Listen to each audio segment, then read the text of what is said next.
বন্ধু বান্ধৱীসকল মোৰ Papu YouTube channel Papu 23 YouTube চেনেললৈ আপোনালোকক সকলোকে স্বাগতম জনাইছোঁ। আৰু এইখনে আমাৰ গাঁও আৰু আমাৰ গাঁৱৰ পৰিৱেশটো অলপ আপোনালোকক দেখাবলৈ চেষ্টা কৰিম মই কেনেকুৱা কি হয় আৰু শুৱনি গাঁওখনি সোণ সুৱৰণি কেনেকৈ পাহাৰময় গাঁও আৰু এইখনে আমাৰ গাঁৱৰ নদী নোনা নদী হয়। এইটো ধুনীয়া আৰু আমাৰ গাঁৱৰ পৰিৱেশটো মই দেখাম কেনেকুৱা কি হয়। এই দাদাজনক চোৱাচোন কেনেকৈ গৈ আছে, সেই দাদাজন সেই সাঁকোৰে গৈ আছে। ইয়াত মানে দলং এখনো লগা হৈছে সেয়া। আৰু এইটোৱে আমাৰ নোনা, ইয়াত সকলোৱে গা পা ধুই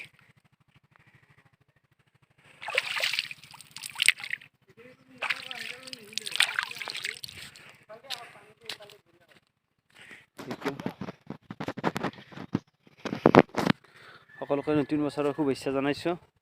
সকলোৰে শুভকামনা হওক আশা ৰাখিছোঁ, যাতে 2023টো আগৰ দিনবোৰতকৈ বহুত ভাল হয়। আৰু এইখনে আমাৰ নোনা নদী, এইখন এতিয়া মই নোনা নদী পাৰ হ'ম। ইয়াত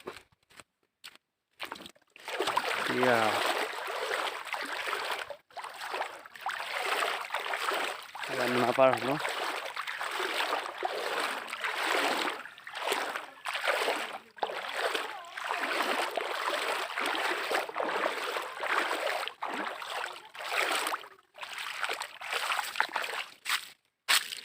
গাইছ পাৰ হৈ আহিলোঁ নোনা।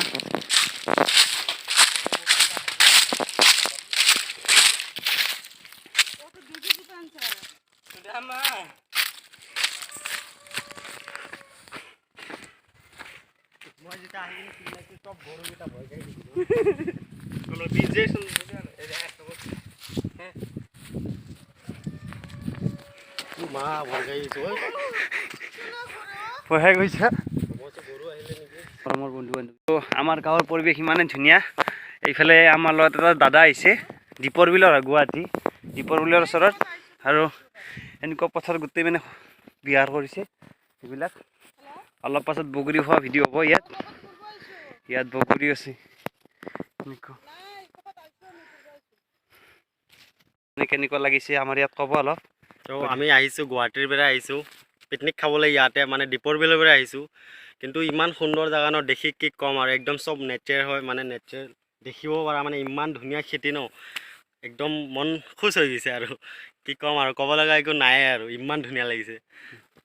ধুনীয়া গাঁওখনি মোৰ কাষতে ৰূপালী নদী, এয়াই মোৰ গাঁও, এয়াই মোৰ গাঁও, ধুনীয়া গাঁওখনি মোৰ কাষতে ৰূপালী নদী। বন্ধু বান্ধৱীসকল, যদি ভিডিঅ'টো ভাল লাগিছে লাইক কৰিব, শ্বেয়াৰ কৰিব, ছাবস্ক্ৰাইব কৰিব আৰু কাষত থকা ঘণ্টা বাজনটো বজাই দিব। আৰু নেক্সট অন্য এটা ভিডিঅ'ত লগ পাম। আজিৰ কাৰণে এৰিলোঁ। জয় অসম।